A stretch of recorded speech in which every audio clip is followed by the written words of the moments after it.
What's up everyone, it's Adam from Life of Adam. Came back with a brand new video, and in today's video I'm going to be walking through everything you need to know.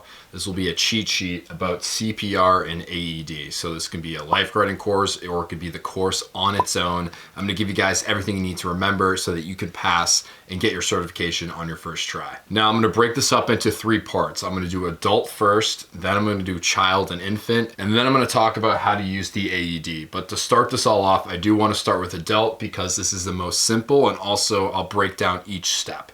So CPR, for those who don't know, it's cardiopulmonary resuscitation. And that's something that they may ask you, let's say on a lifeguarding course or the CPR test. So know that this is what CPR stands for. And when you're doing CPR on an adult, there's a procedure that you have to do every single time. And it also applies to a child and an infant. And it goes like this. When you're doing an adult CPR, the first thing you need to do is you need to make sure that the scene is safe. Wherever the victim is, if there's wires, if there's a fire, if there's a flooding building, that is the first reason for you not to proceed. So make sure if you're ever asked, let's say this is the context of a lifeguarding course, what is the first thing you do when you see a victim? Make sure that the scene is safe. That is super important and a lot of people forget. So make sure the scene is safe.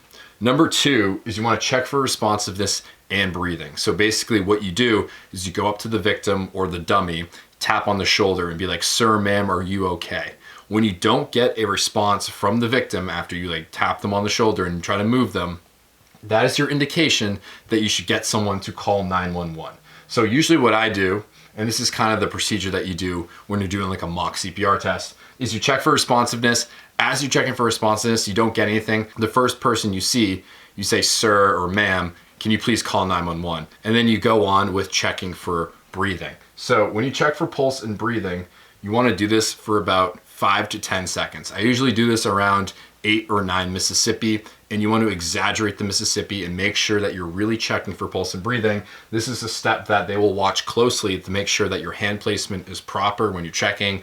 Also that you're looking at the victim's chest to see if there's any movement of breathing. So make sure that you do not rush the second step, and make sure that you have someone calling 911, because if no one's calling 911, you're doing CPR forever and you're not getting any assistance, which is the worst case scenario. Now, the next step is you want to start with chest compressions. And when you're doing CPR on an adult, the tempo is always going to be 30 compressions, 2 breaths. Even if there's 2 people doing CPR, it's always going to be 30 and 2. And make sure that your compressions on the sternum, you're interlocking your fingers, is more or around 2 inches. You want to make sure that obviously you're not breaking the victim's ribs, but if you're not giving them full compressions, they're not going to live. So it's better to break their ribs and be safe and really make sure you're giving them compressions than to not go deep enough and not do anything. So make sure it's more or around 2 inches in terms of the compression depth.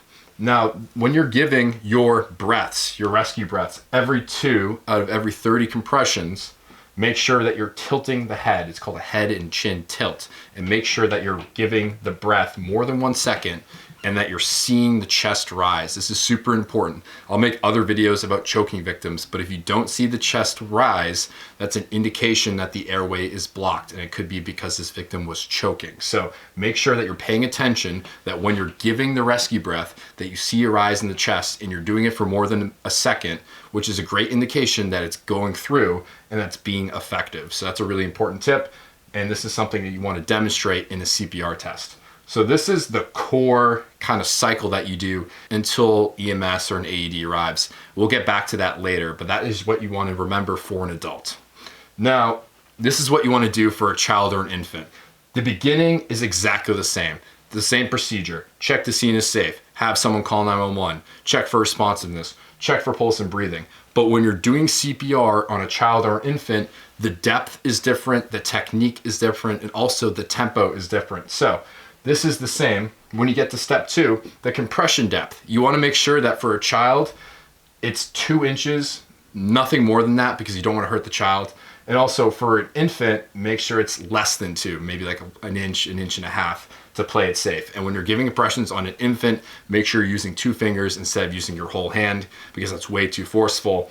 And also the tempo is going to be 30 and 2 for a child when there's 1 rescuer, and also 30 and 2 for an infant. But when there's 2 rescuers, the tempo is going to change from 30 and 2 to 15 and 2. So that's very important. You're probably going to get a test question like that, or someone's going to ask you that. So make sure that you know that 15 and 2 is for 2 rescuers for a child and infant, and get that engraved into your brain. Now, I mentioned this earlier, you want to use 2 fingers for an infant, and if there's 2 people working on an infant, you can kind of encircle your thumbs and do that technique while the other person is giving rescue breaths. This is something that if you're in the context of a lifeguarding course, they will demonstrate many times, and you'll have hands-on experience of doing this on an infant dummy, a child dummy, and an adult. So don't be too worried about this will be like your first time, you're not sure what to do. It's very straightforward. Now, before I move on to AED, I wrote over here the 6 reasons why you should stop CPR, and I guarantee you're gonna be asked this in the context of a test or a mock exam. What are the 6 reasons to stop CPR?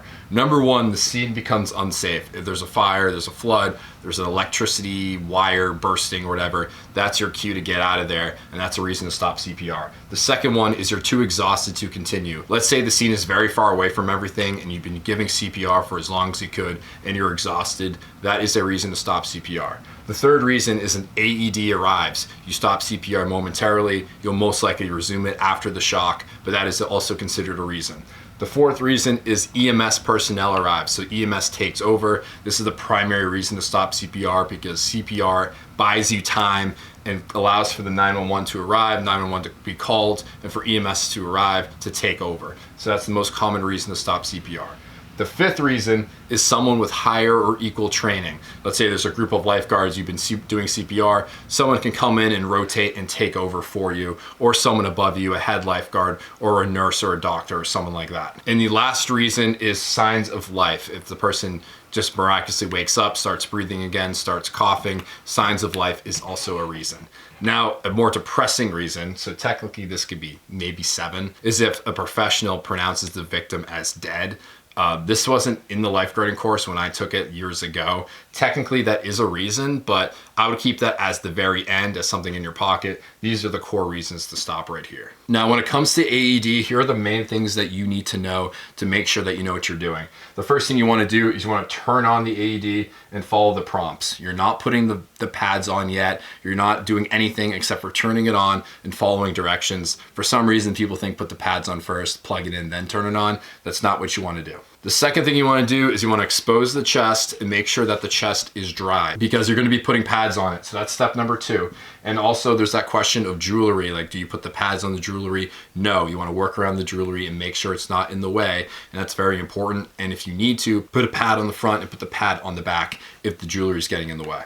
So that's step number 2. That's a trick question, so I did want to throw that in there. Number 3 was attach the pad, so I kind of already alluded to that. But make sure for an adult, it's 1 pad on the upper right and 1 pad on the lower left of the chest for an adult. For an infant, it's 1 on the front, 1 on the back. If the child is kind of a larger child, you can treat it like an adult, but make sure that the pad placement is like this. And the last step is you want to go forward with the shock, make sure that no one's touching and there's a clear area surrounding the shock. And then you want to continue CPR. And this is something that they'll ask you is, what do you do right after you use an AED? Do you check for pulse of breathing? Do you wait to follow prompts? The right answer is you want to continue CPR unless something miraculous happens. So this is everything you need to know. This is the CPR AED cheat sheet of the core things for any type of test. Comment down below if you have any questions, like and subscribe for more videos like this, and definitely show your support on the channel because it'll mean a lot to me. And I'll see you guys in the next video. Thanks so much. Peace out.